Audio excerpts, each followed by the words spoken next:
The top general of U.S. Special Operations Command in Africa is warning that Al-Qaeda, ISIS, and other Islamic terror groups are now trying to take over parts of the continent's most populous nation. Major General Dagvin Anderson says Muslim terrorists have set their sights on Nigeria's southern and northwestern regions, and the U.S. is now sharing specific intelligence with the country. So this intelligence sharing is absolutely vital, and we stay fully engaged with the government of Nigeria to provide them an understanding of what these terrorists are doing.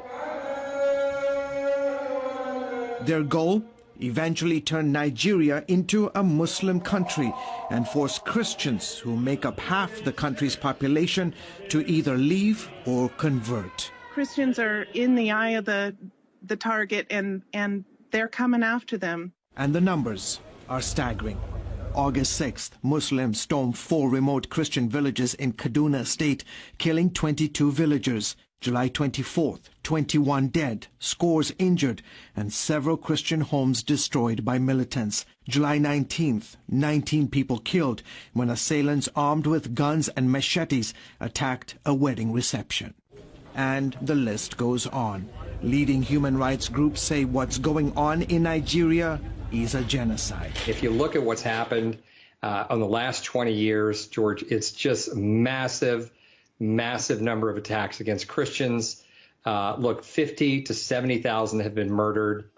For years, the main terror group was Boko Haram, which seeks to overthrow the government here and create an Islamic state. They go after Christians and moderate Muslims. They push a hard-line Muslim agenda. It is their intention to establish a caliphate and to just rid all of Nigeria and West Africa of any Western influence whatsoever. Now, there's a new actor on the scene.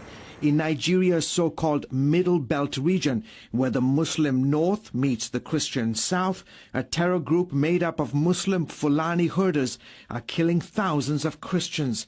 More than 1,400 Christians were hacked to death in just the first 7 months of 2020 by Fulani herders. Unfortunately, the secular media are quite often biased and trying to present this as a tribal conflict rather than religious. Nigeria's president, a Muslim, has so far done very little to stop the bloodshed.